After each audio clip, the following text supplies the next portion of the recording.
সুন্দর, একদম same model. এর আগে আমরা যেখানটায় গিয়েছিলাম মথুরা, এখানটা হচ্ছে পাটকাপাড়া, একদম সেম ভাবে তৈরি এগুলো জিনিসগুলো।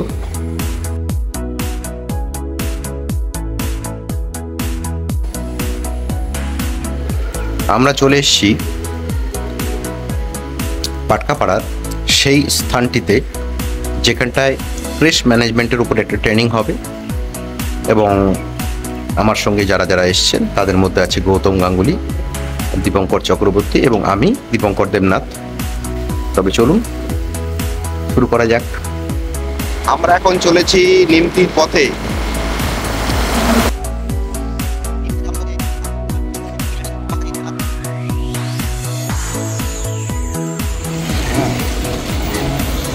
আমরা এখন পুরো ব্রিজের উপর দিয়ে যাচ্ছি। রাস্তাটা সত্যিই খুব খারাপ।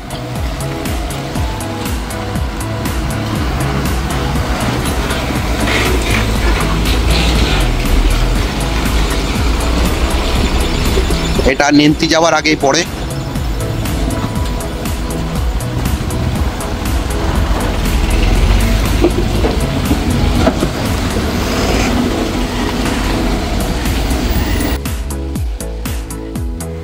আমরা নিমতি ক্রস করে এখন পাটকাপাড়ার দিকে আমরা এগিয়ে চলেছি।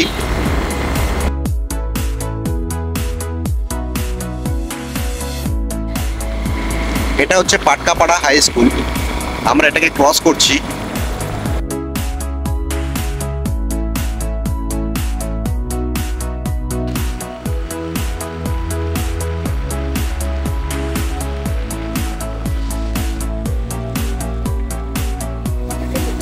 আমরা এখন বাঁ দিকে যাব।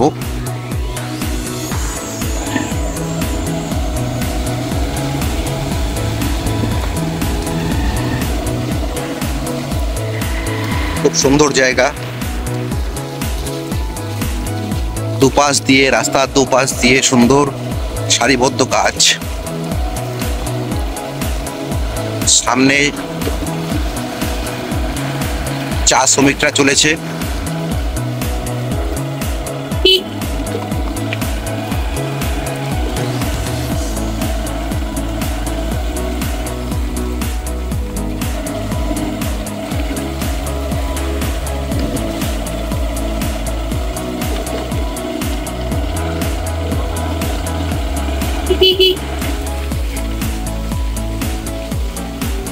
রাস্তাটা একটু খারাপ, যাই হোক আমরা চলেছি।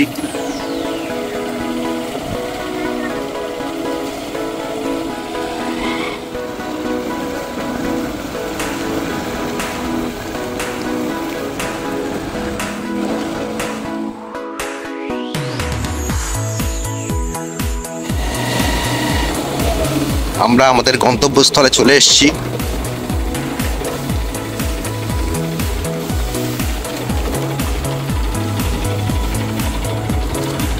তবে সব জায়গাগুলোর প্যাটার্নটা ঠিক একই রকম।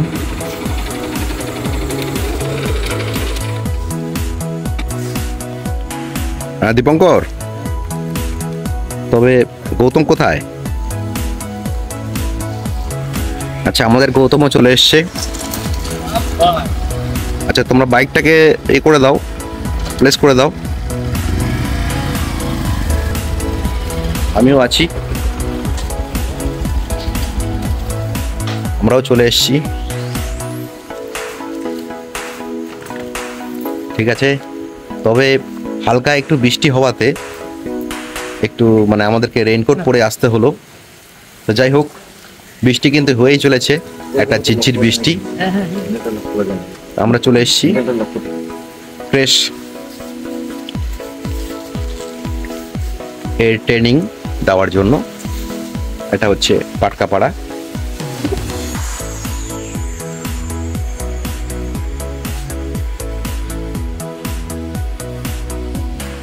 নমস্কার, আমি দীপঙ্কর দেবনাথ, আমার সঙ্গে আছে দীপঙ্কর চক্রবর্তী, আর সঙ্গে আছে গৌতম গাঙ্গুলি। আমরা এখানে চলে এসেছি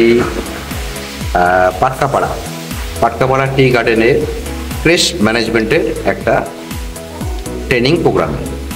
তো যাই হোক, আমরা এখানে এসেছি, এই প্রোগ্রামটা চলবে, কিছুক্ষণের মধ্যেই চলবে এবং তার ভিডিওগুলো পার্ট বাই পার্ট আমরা দেখাবো। তো গৌতম কিছু বলো। এখানে অলরেডি আমাদের আরও আগে ক্লাস হয়ে গেছে, তো আজকে আমাদের এখানটায় লাস্ট ক্লাস হবে। তো সেটা ডিপার্টমেন্টটা হচ্ছে ফুড অ্যান্ড নিউট্রিশন। তো এর উপরে আপনারা অনেক কিছুই জানতে পারবেন, আশা করি শিখতেও পারবেন। ভিডিওর সাথে থাকুন, মজা নেবেন। ঠিক ঠিক ঠিক ঠিক আছে দীপঙ্কর, আপনাকেও। এখানটায় চাও পেয়ে গেলাম আমরা। তো যাই হোক, এখন চা খাওয়ার পার্ট চলছে, গৌতমের খাওয়া হয়ে গেছে অলরেডি। ঠিক আছে, তো আমরা খাই এখন।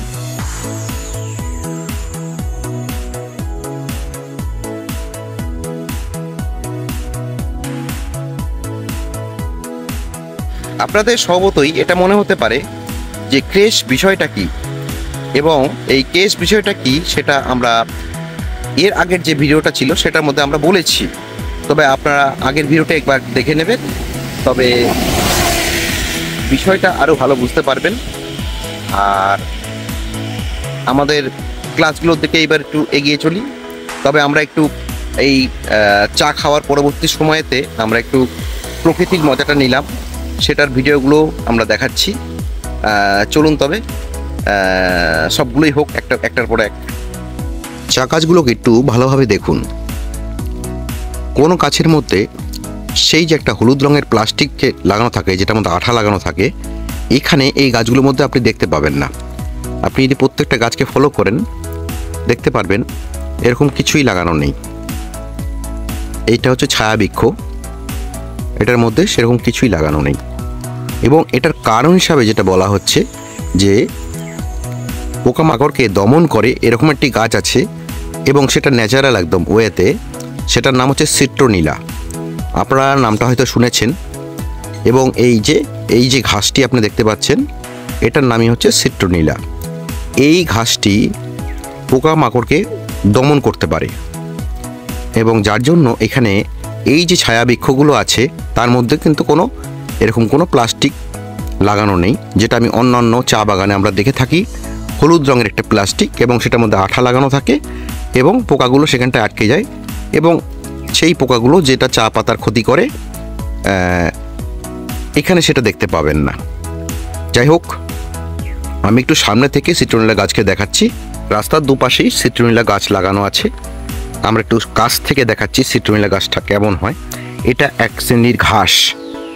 যাই হোক, আমি একটা পাতাকে ছিঁড়ছি, এবং এটার যে সেন্ট সেটা সত্যিই সুন্দর। কত সুন্দর সেন্ট, দেখো দীপঙ্কর। সিট্রোনিলা, এটার নাম হচ্ছে সিট্রোনিলা। এই সেন্টেই পোকামাকড় আসে না। হ্যাঁ, এই সেন্টটার জন্যই পোকামাকড়রা এখানটায় আসে না। গাছটাকে ভালোভাবে দেখে নিন। এই চা বাগানে সব জায়গায় এই গাছটা লাগানো আছে। এবং দেখুন চা গাছগুলোকেও দেখুন, এবং ছায়াবৃক্ষগুলোকেও দেখুন, কোথাও কিন্তু সেই প্লাস্টিক লাগানো নেই।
এটা হচ্ছে লজ্জাবতী গাছ,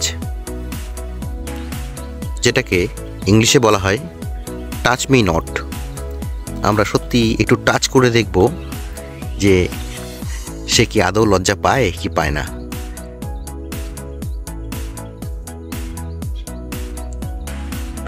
একদম দেখুন লজ্জা পেয়েছে এবং সব গাছের পাতাগুলো মুড়ে গেছে।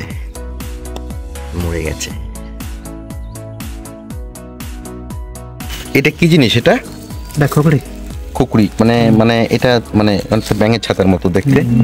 আচ্ছা আমি একটা নিচে হাতে, এই যে মানে এটা হচ্ছে ইয়ে আর কি, মানে মাশরুম, এটাকে মাশরুম বলে।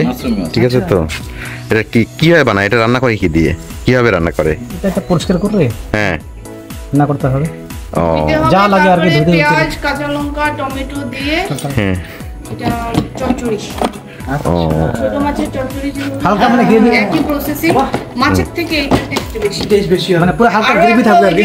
আপনি দেখবেন অনেক সময় ওই যে চাইনিজ ভিডিওগুলোতে বা সাউথের ভিডিওগুলোতে থাকে ওই যে স্টিকি একটা মাশরুম আছে না লম্বা, ওটা হচ্ছে আরো বেশি টেস্ট আর হাই প্রোটিন এটাতে।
আজকের সাবজেক্ট হচ্ছে ফুড অ্যান্ড নিউট্রিশন।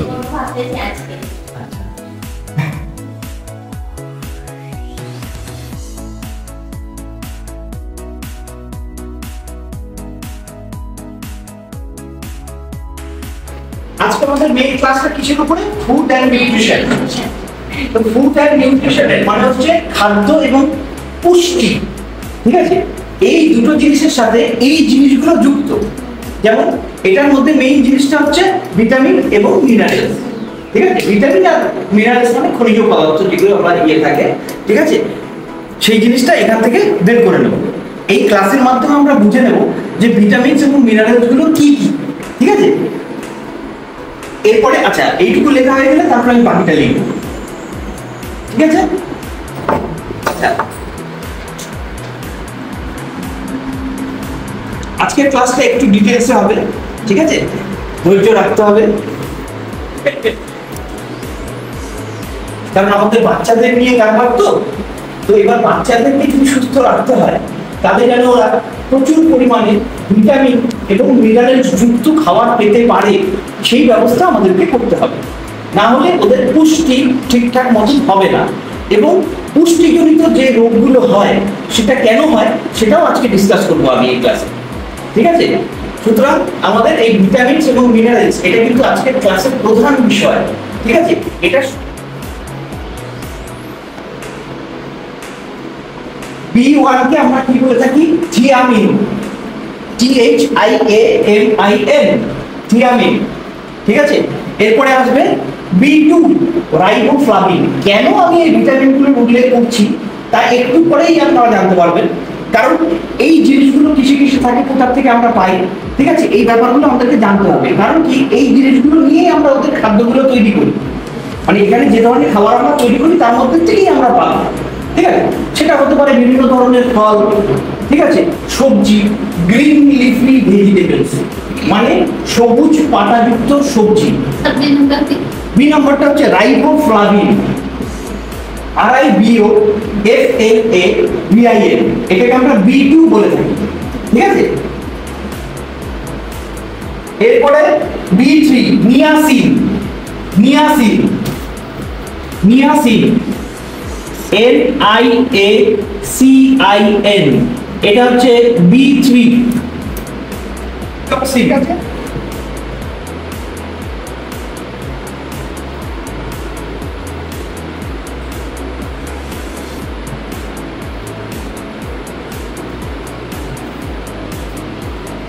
বায়োটিন হচ্ছে B7,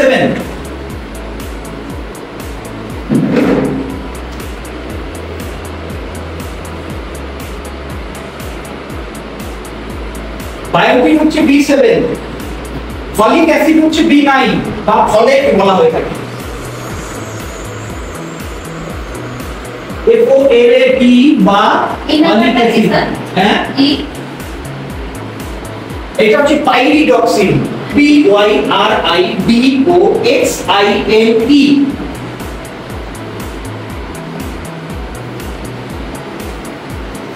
ফলিক অ্যাসিড হলো B9,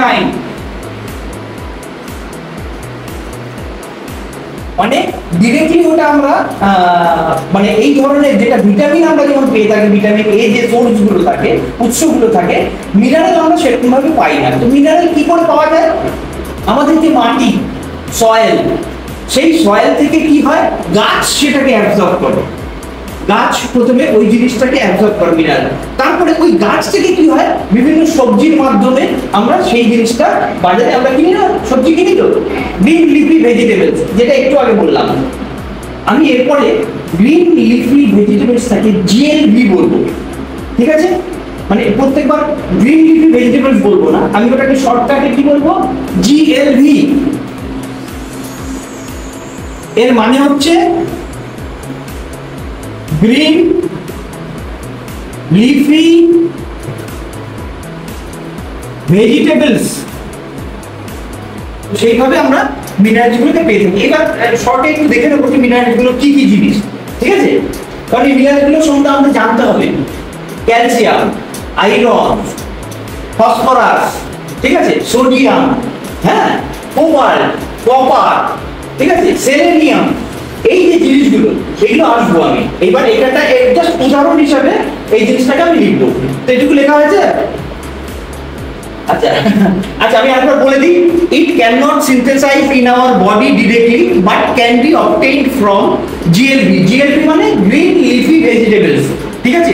at first plant absorb from soil, গাছ এটাকে কি করে, মাটির থেকে শুষে নেয় রসটাকে, তারপরে ওর ভিতরে কি হয়, সংশ্লেষ হয়, ঠিক আছে? মানে যে সিনথেসাইজ বললাম একটু আগে, ঠিক আছে, ও ওটাকে মানে ভাগ করবে মিনারেলস এর পার্টগুলোকে, তারপরে ওটা বিভিন্ন ধরনের সবজির মাধ্যমে আমরা পেতে পারি। ওই জন্য আমি GLV শব্দটা ইউজ করেছি, ঠিক আছে? তার মানে মিনারেলস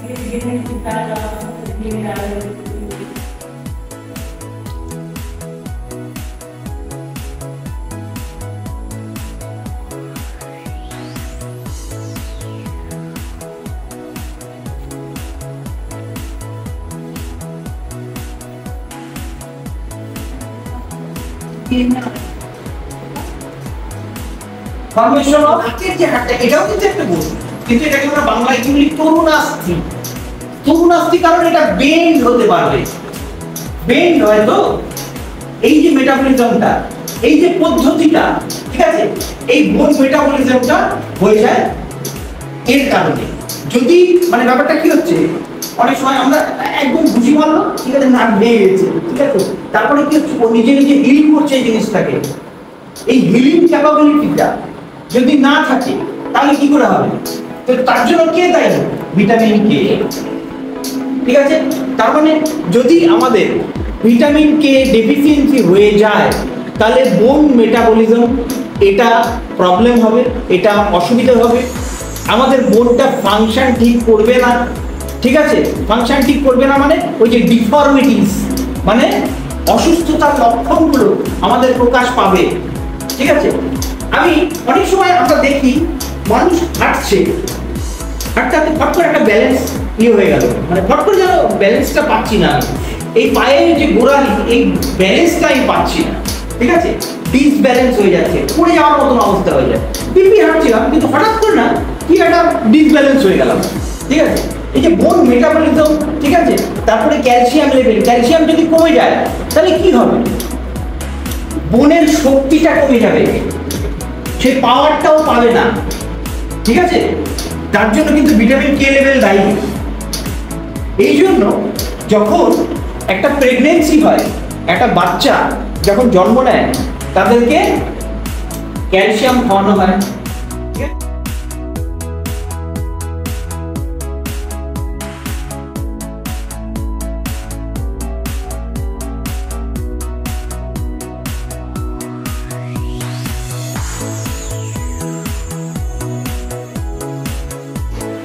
ক্লিনলিনেস, 4 নম্বর হচ্ছে সেপারেশন।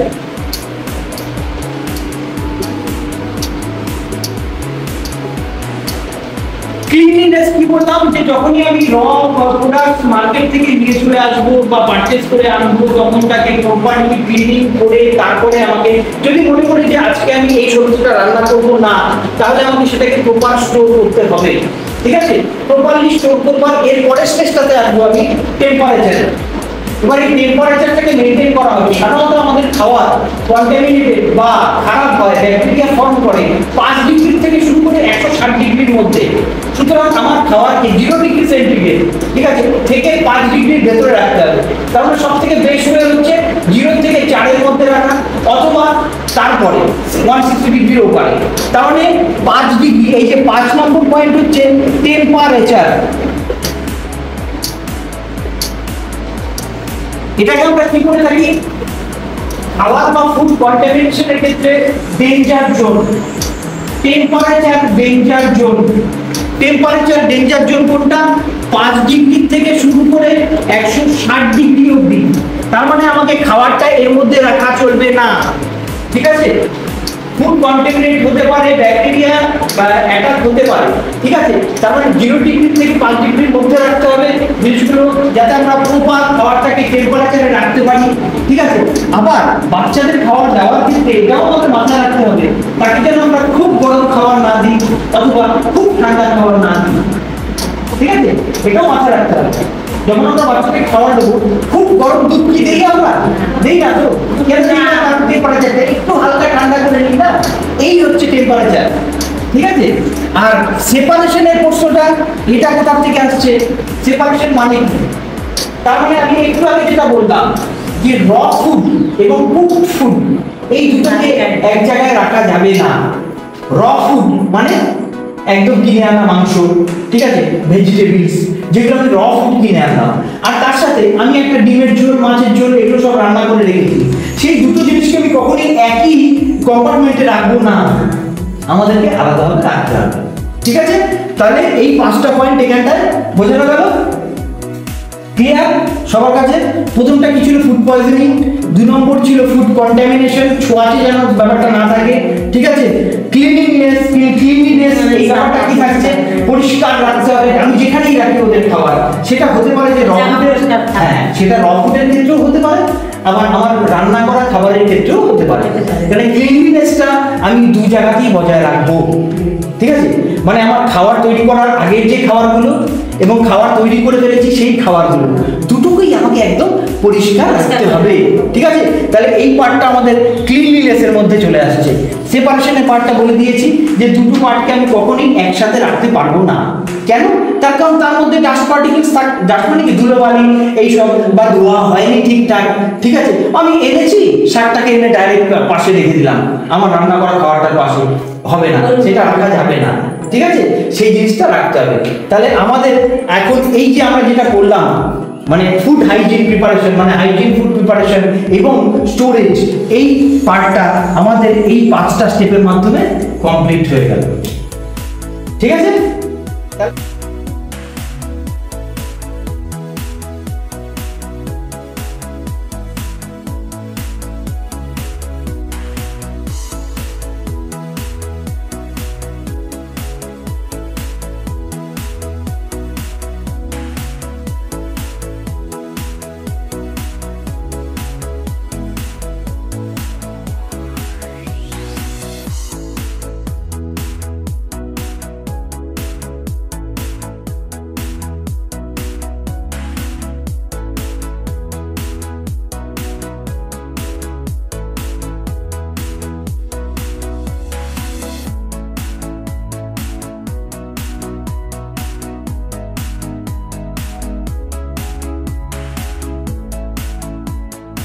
এই যে আমাদের চা চলে এসছে, আমরা এখন আছি নিমতি হোটেলে। এখানটায় এই চা খাবার এখন নিয়ে চলবে। কি বলিস গৌতম? একদম একদম ভাইয়া, আজকে আমাদের ফেরার পালা, তো তার থেকে এই গ্যাপটার মধ্যে আমরা এই চাটা জোগাড় করে ফেলেছি। এটা একদম নিমতি খাবাতে বসে আছি আমরা, আর এখন চায়ের মজা নেব। একদম এই যে চা চলে এসছে, চা খাচ্ছি।